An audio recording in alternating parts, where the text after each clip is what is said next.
पिला माने समस्त को मो चैनल को स्वागत करुछि। आज वीडियो रे दशम श्रेणी संस्कृत बहिर एकांकिका विभाग शिशु बात्सल्यम अर्थात शिशु बात्सल्य एही एकांकिकाटी को पढ़िबा, शब्दार्थ जानिबा, विषयटी को बुझिबा एवं एथिरे परीक्षा उपयोगी तुम मानकर बोर्ड परीक्षा उपयोगी किछि लॉन्ग क्वेश्चन, शॉर्ट क्वेश्चन एवं ग्रामर गुडी को मध्ये आलोचना करिनेबा। एही एकांकिकाटी को पढ़िबा पूर्वरु एहार पूर्व प्रसंग जानिबा निहाती आवश्यक। तो पूर्व प्रसंगटी हेउछि पुरु वंशर राजा दुष्यंत शकुंतला को गांधर्व रीति रे विवाह करी किछि दिन परे स्व नामांकित मुद्रिकाटी तांको प्रदान करी कर्ण मुनि को आश्रम रु निज रगर को प्रस्थान करिथिले। पति विरह विधुरा शकुंतला दुष्यंत को स्मरण करी आत्मविस्मृता हो जाइथिले। एही अवसर रे एकदा महर्षि दुर्वासा कर्ण मुनि को आश्रम को आसीथिले। सेही दिन आतिथ्य दायित्व रे शकुंतला थिले मध्य बाह्य ज्ञान रहिता से दुर्वासांकर आतिथ्य करि पारि नथिले, जहा फल रे दुर्वासा अभिशाप देई कहिथिले, जहांक विषय स्मरण करी मो भली ऋषि को चिन्हि पारुना से तुमको भूली जिबे। एहा तांको प्रिय सखी अनसुया देखी ऋषि को पाद तले क्षमा प्रार्थना कले। ऋषि संतुष्ट होई कोनोसी अभिज्ञान बा चिन्ह दर्शन रे अभिशाप दूर होई जिवो एवं राजा तांको मने पकाइबे बोली कही ऋषि प्रस्थान कले। शकुंतला ए विषय रे अवगत नथिले। किछि दिन परे महर्षि कर्ण गौतम सहित शकुंतला को पतिगृह को पठाई देले। दुर्भाग्यवशतः दुष्यंत प्रदत्त मुद्रिकाटी शक्रावतार तीर्थ रे शकुंतला हाथरू पानी रे पड़ी जाइथिला। एणु दुष्यंत शकुंतला को चिन्हि न पारि प्रत्याख्यान कले। निराश्रया शकुंतला कांदिबाकू लागिले। तांको मां मेनका शकुंतला को नेई मरीचि आश्रम रे रखाई देले। किछि दिन परे सेही आश्रम रे शकुंतला गोटिए पुत्र संतानर जननी होइथिले। एकदा राजा दुष्यंत गोटिए धीवर ठारू मुद्रिकाटी पाई शकुंतला को स्मरण करी मन मन अत्यंत व्याकुल हेले। एही अवसर रे देवराज इंद्र को आदेश रे राक्षस मानक सहित युद्ध करिबाकू इंद्र सारथी मातली सहित दुष्यंत स्वर्गपुर को जाइथिले। युद्ध समाप्ति पर निज राज्य को फेरुथिबा बेले से मरीचि आश्रम रे अल्प समय अवस्थान कले।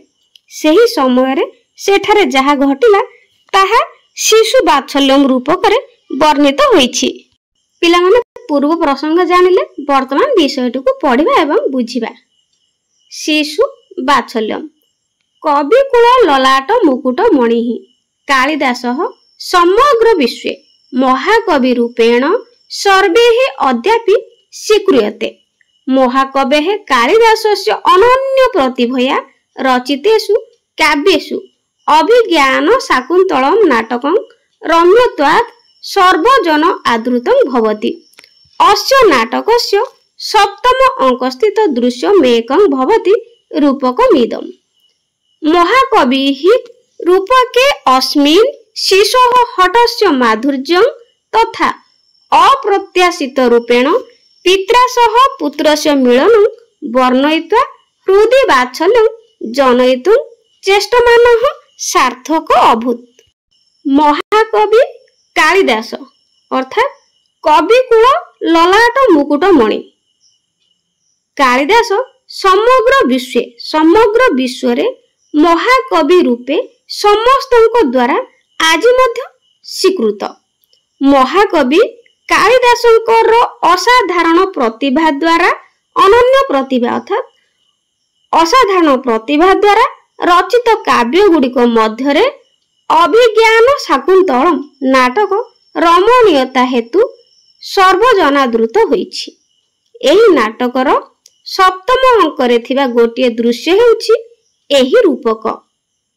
महाकवि एही रूपक रे शिशु बलर माधुर्य तथा आकस्मिक भावे हठात कहले आकस्मिक भावे अप्रत्याशित भावरे पितांको सह पुत्रर मिलन को वर्णना करी हृदय रे बात्सल्य सृष्टि करने को चेष्टा करी सफल होइथिले। ततः प्रविशति तपस्विनीभ्यां सह बालः अर्थात प्रवेश करिसेंती दुई जन तपस्विनी सहित गोटे छोट पिलार प्रवेश होइछि। बालः जुम्भस्य सिंह दंतान ते गणयिष्यामि। प्रथमा अविनीत किं न अपत्य निर्विशेषाणि सत्वानि पीडयसि हंत वर्धते ते सरम्भः स्थाने खलु ऋषि जनेन सर्वदमन इति कृतं ते नामधेयम्। द्वितीया एषा खलु केसरिणी त्वां लंघयिष्यति यदि एतस्याः पुत्रकं न मुञ्चसि। बालः सस्मितम् अहो बलियः खलु भीतो अस्मि इति अधरं दर्शयति। प्रथमा वश्य एनं बालमृगेन्द्रं मुञ्च अपरं ते क्रीडनकं दास्यामि। बालः कुत्र देहि तत् इति हस्तं प्रसारयति। द्वितीया सुब्रते न शक्यं एष बावं मात्रेण विरमयितुं गच्छत्वं मदीय ओट जे वर्ण चित्रित मूर्तिका मयूर तिष्ठति तम अस्य उपहर। पिलाटी कहुछि जुम्भस्य सिंह जुम्भस्य अर्थात रे सिंह दंतान ते गणयिष्यामि। रे सिंह तो पाटी मेला कर जुम्भस्य अर्थात पाटी मेला कर बा मुह मेला कर बा आं कर। दंतान ते गणयिष्यामि तो दांत गुड़िक गणिबी। प्रथमा तपस्वी कहउछन्ती अविनीत अर्थात रे दुष्ट न अपत्य निर्विशेषाणि सत्वानि पीडयसि अर्थात छुआ मानकु छोट छोट प्राणी मानकु समान रूपे न देखि प्राणी मानकु काहेकि कष्ट देउछु बा पीड़ा देउछु। हंत ओहो वर्धते ते सरम्भः तोर दुष्टामी बढ़ी चलीछि। स्थाने खलु ऋषि जनेन सर्वदमन इति कृतं ते नाम ध्येयम्। यथार्थरे ऋषि माने तोर नाम सर्वदमन रखी छंती। तो पिला माने एठी परीक्षा रे पड़े जे पिलाटीर नाम कौन मन रखिबो सर्वदमन। पिलाटीर नाम होउची सर्वदमन। तापरे द्वितीय तपस्वी कहउछनी एषा खलु केसरिणी त्वां लंघयिष्यति यदि एतस्याः पुत्रकं न मुञ्चसि। तो द्वितीय तपस्वी कहउछन्ती जदि एहार छुआ को न छाड़ू एही सिंही अर्थात एहार माँ निश्चित तोते आक्रमण करिब। बालः शिशुटी कहूची सस्मितम् अहो हसी हसी की कहूची अरे बड़ी अखलु भीतो अस्मि इति अधरं दर्शयति। ओहो भारी बलुआ मु डरी गली एमिति कही इति अधरं अर्थात एमिति कही ओठ देखाई हसिला बा थट्टा कला। जेतेबेले तापसी कहउचंदी जे एहार माँ तोते आक्रमण करिवो जदि न छाड़िबो। तो पिलाटी हसिकिनी कहूची अरे मु डरी गली भीतो अस्मि मु डरी गली एमिति कहिकिनी हसिची बा थट्टा परिहास करिछि।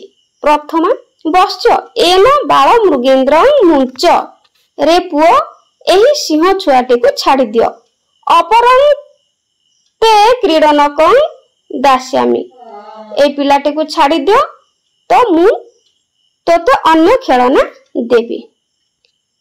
तापरे शिशुटी कहूची बालः कुत्र देहि तत् इति हस्तं प्रसारयति। संगे संगे पिलाटी कहूची काई केउठी अछि ताहा मते दियो कहिकी हस्तं प्रसारयति हाथ बढ़ाइला। द्वितीय तपस्वी सुब्रते न शक्यं एष बावं मात्रेण विरमयितुम् अर्थात एही पिलाटी को खाली कथारे बारण करिहेबो नाही। गच्छत्वम् तुमे जाओ मदियो उठ जे मोर कुड़ियारे माटी मयूर बा माटी रे तियारी प्रस्तुत रंगीन मयूरटी अछि ताहाकू एहाकू आनिकी उपहार दियो। प्रथमा तथा इति निष्क्रांता बालः अनेनेव तावत् क्रीडिष्यामि इति तापसी विलोक्य हसति। तापरे प्रथमा तापसी कहिले हौ तेबे हौ एहा कहि चालिले कुड़िया को आनिया पई मूर्तिका मयूर। तो पिलाटी कहूची अनेनेव तावत् क्रीडिष्यामि अर्थात एहा सहित से पर्यंत खेलिबी जे पर्यंत मोर मूर्तिका मयूर आसी नै। तो पिलाटी एपरि कहूची जे पर्यंत आसी नै मूर्तिका मयूरटी तो मु एहा सहित अनेनेव एहारी सहित ही खेलिबी। राजा स्पृहयामि खलु दुर्ललिताय अस्मै तापसी भवतु न माम अयं गणयति पार्श्वम अवलोकयति कोत्र ऋषि कुमाराणाम राजानाम अवलोक्य भद्रमुख एहि तावत् मोचय अनेन दुर्मोच हस्तग्रहेण शिशुना बाध्यमानं बाल मृगेन्द्रम राजा उपगम्य सस्मितम अयि भो महर्षि पुत्र किमित्येवं आश्रम मर्यादा विरुद्धम आचरसि। तापसी भद्रमुख न खल्वयं ऋषि कुमारः राजा बालम उपलालयन नोचेत मुनि कुमारः अयम अथ कोस्य गोत्र परिचय। तापसी पुरुवंश राजा प्रवेश करिछन्ति स्पृहयामि खलु दुर्ललिताय अस्मै अमानिया बा अबुझा पिलाटी मते भारी भल लागुछि। तापसी भवतु हौ ये मते मानु नाही माम अयं गणयति अर्थात मते मानु नाही पाश्चम अवलोकयति अर्थात पाखकु चाहि ऋषि कुमार मानक मध्यरु एठारे किए अछि कि चारिआडकु अनेकी कहउचंती एठारे किए अछि कि राजा नाम अवलोक्य राजा को देखी भद्रमुख महाशय एहि तावत् मोचय अनेन दुर्मोच हस्त ग्रहण तेबे आस जोरे दुर्मोच हस्त ग्रहण जोरे हाथ मुठारे धरी कष्ट देउथिबा सिंह छुआटी को मुकुलाई दियंतु। राजा को तापसी डाकिछि जे एही छुआटी को जोर रे दुर्मोच हस्त ग्रहण जोर रे जाबुडी धरिकी कष्ट देउथिबा हातरु अर्थात सर्वदमनर हातरु छुआटी को मुकुलाई देवा पई तापसी जनक राजा को डाकिछंती। राजा उपगम्य सस्मितम राजा स्मित हास्य अल्प हसी निकट को गले निकट को जाई अयि भो महर्षि पुत्र हे ऋषि पुत्र किम इत्यमेव काहिकी आश्रम मर्यादा विरुद्धम आश्रमर नियम विरुद्ध कार्य करूछ कोन पई आश्रमर नियम विरुद्ध कार्य करूछ टिके हसी के राजा पिलाटी को कहिसंती सर्वदमन को कहिसंती।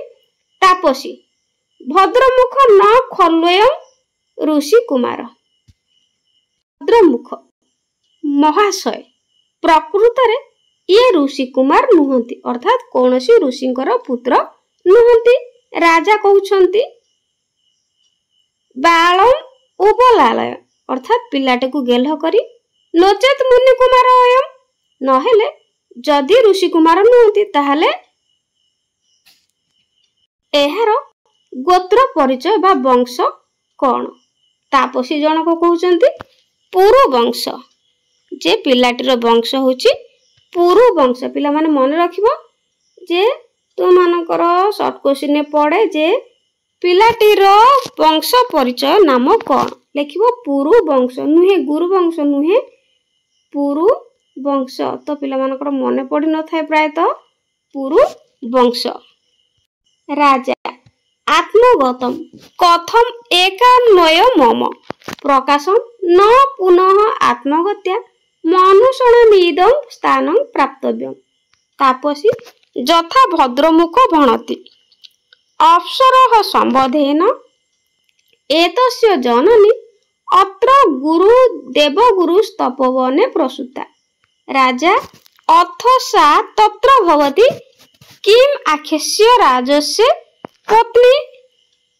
तापसी कस्तस्य अर्थात कहतस्य धर्मदार परित्यागिनो नाम संकीर्तयितुं चिन्तयिष्यति।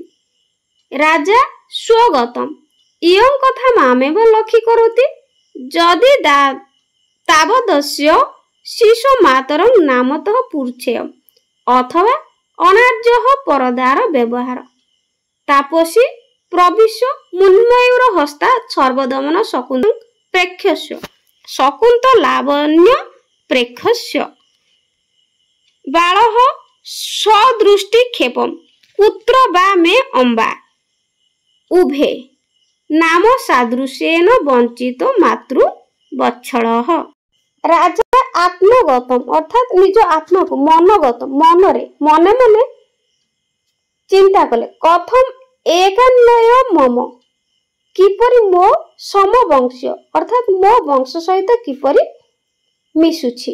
प्रकाशम प्रकाश्ୟରେ न पुनः आत्मगत्या मानुषणामिदं मनुष्य माने तो निज इच्छा रे एही स्थान को पाई परिबे नाही।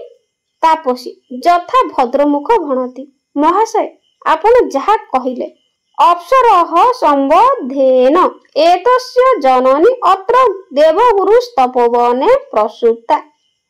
तापसी जनक कहिले महाशय आपण जहा कहिले एहांको मांकर अप्सरा सहित संपर्क थिबारु एही देवगुरुंको तपोवनरे एहाकु प्रसव करिसंती। राजा अथ सा तत्र भवति तेबे सेही मानन्या बा महाशया केउ राजसींकर पत्नी से कहार स्त्री बोली केउ राजांकर स्त्री बोली तांकर मा राजा जनक तापसी को पचारिले। तापसी कस्तस्य अर्थात किए बा कह युक्त तस्य कस्तस्य किए बा सेही धर्म पत्नी को त्याग करथिबा व्यक्तिर नाम कहिबा को इच्छा करिबो। राजा स्वगत मने मने कहिले मने मने चिंता कले इयं कथा मामेव लक्ष्य करती एही कथा मोते ही लक्ष्य करि कुआ जाउछि। जदि तावत अस्य शिशु मातर नाम तो पूछम जदि एपरि सेही शिशुर मां को नाम पचारिबा उचित अथवा अनार्यः परदार व्यवहार बा परर स्त्री विषय रे चर्चा करिबा बा शिष्टाचार बाहर। तापसी प्रविश्य मुन्मयूर हस्ता सर्वदमन शकुन्त लावण्य प्रेक्षस्व अर्थात तापसी जनक मयूर माटीर मयूर हाथ रे धरी प्रवेश करी सर्वदमन को कहिले हे सर्वदमन शकुन्त लावण्य अर्थात शकुन्त पक्षीटीर सौंदर्य प्रेक्षस्व अर्थात देख बालः सदृष्टि क्षेपम चारिआड़ को दृष्टि क्षेप करके अर्थात चारिआड़ को अनाई बा चाही कुत्र बा में अम्बा केउठी बा मो मा अम्बा अर्थात मा उभय उभय तापसी दी जनक नाम सादृश्येन वंचित मातृवत्सलः अर्थात मातृस्नेही शिशुटी नामर सादृश्य हेतु प्रतारित हेला। नामर सदृश्य अर्थात तांको मां को नाम सर्वदमनर मां को नाम हेउचे शकुन्तला तेणु जेतेबेले शकुन्त पक्षी कथा कहिसंती तो पिलाटी खोजी बुलिछि जे मो मां कांती। द्वितीय तापसी वश्च अस्य मूर्तिका मयूरस्य रम्यत्वं पश्यति भणितो असि। द्वितीय तापसी कहउचंती जे हे पुत्र एही माटी मयूरर माटी बा कुडियारु आनिथिबा माटी मयूरर सौंदर्य देख बोली कहिली। राजा आत्मगतम किं बा शकुन्तले तस्य मातुः आख्या अथवा सन्ति पूर्ण नामधेय सादृश्यानि बालः आर्यके रोचते मह्यम एष भद्र मयूरः इति क्रीडनकम आदते। प्रथमा विलोक्य स्वोद्वेगम अहो रक्षा करंडकम मत्स्य मणिबंधे न दृश्यते। राजा अलम आवेगेन ननु इदम मत्स्य सिंह शावक विमर्दाता परिभ्रष्टम इति रक्षा करंडकम ग्रहीतुम इच्छन्ति। राजा आत्मगर्तम अर्थात राजा मने मने चिंता कले किंबा तेबे कोन एहांको मां को नाम शकुंतला अथवा शांतिपूर्ण अथवा गोटे नारे पुणी अनेक व्यक्ति थाई पारंती। शिशु आर्य के रोचते मह्यमेष भद्र मयूरः इति क्रीडनकम आदते। पिलाटी कहूची एही सुंदर मयूरटी मते बहुत भल लागुची। एहा कही खेलनाटी को नहीं गला। प्रथमा विलोक्य स्वोद्वेगम देखी उद्वेगर सहित आहा आरे रक्षा करंड अर्थात एहार मणिबंधरे डेउरिया जोठी पिंधंती तो एहार मणिबंधरे रक्षा कवचटी न दृश्यते कहीं देखा जाऊ नहीं। रक्षा करंडकम अर्थात डेउरिया बा रक्षा कवच जहाकू कहा जाए। राजा अलम आवेगेन व्यस्त हेबा वृथा निश्चित शिशु छुआ सहित टणा ओटरा जेतले भिड़िकी धरिथिला तो से टणा ओटरा समय रे टणा ओटरा करुथिबा समय ताहा खसी पड़ जाई थाई पारे केउठी इति रक्षा करंडकम ग्रहीतुम इच्छन्ति। एहा कही रक्षा कवचटी को देखिचंती एवं ताको हातरे उठाई आनिबाकू इच्छा कले। उभे माखळु कथं गृहीत मनेन इति विस्मयात् उरोनिहित हस्ते परस्परम अवलोकयतः। राजा किमर्थं प्रतिषिधः स्म। प्रथमा शृणोतु महाराज एषा अपराजिता नामौषधि अस्य जातकर्म समये भगवता मारीचेन दत्ता। एतां किल माता पितरौ आत्मनं च वर्जयित्वा अपर भूमिपतितां न गृह्णाति। राजा अर्थ गृह्णाति। प्रथमा ततस्तं सर्प भूत्वा दशति। राजा भवद्भ्या कदाचित् अस्याः प्रत्यक्षीकृता विक्रिया। उभे अनेकशः। राजा सहर्षम् आत्मगतम् कथमिव सम्पूर्णम् अपि मे मनोरथम् अभिनन्दामि इति बालं परिसज्यते। द्वितीया सुब्रते एहि इमं वृत्तान्तं नियम व्यापृताय शकुन्तलाय निवेदयावः इति निष्क्रान्ते। बालः मुञ्च माम् अम्बायाः सकाशं गमिष्यामि। राजा पुत्रक मया सहैव मातरम् अभिनन्दिष्यसि।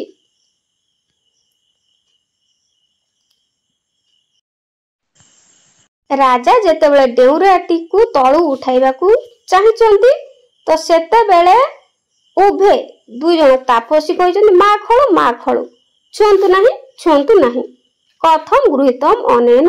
एहाकू किपरि धरिलेनी अर्थात राजा जेतेबेले धरि सारलेनी तो दी जन आश्चर्य होइकी विस्मित भावरे छाती रे हाथ रखी परस्पर उरोनिहितम अर्थात दुई जन परस्पर छाती रे हाथ रखी परस्पर को चाहिले।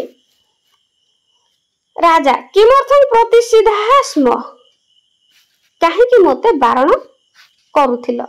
प्रथमा शुणते महाराज हे महाराज शुणंतु ऐसा अर्थात एही अपराजिता नामक औषधि को भगवान मारीच एही पिलाटीर अर्थात सर्वदमनर जात कर्म संस्कार समय रे देइथिले। एहा भूमि रे एता किल माता पितरौ एहा भूमि रे पड़ी गले बापा माँ और निज व्यतीत अन्य केही गोटाए नाही। राजा अर्थ गृह्णाति जदि गोटाए दिए बा छुई दिए।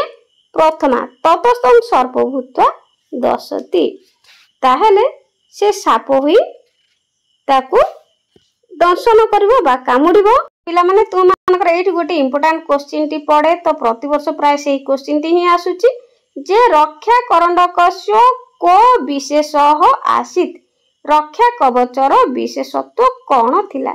तुमे माने लेखिबो जे सर्वदमनर जातकर्म समय भगवान मारीच अपराजिता नामक औषध युक्त रक्षा कवचटी देइथिले।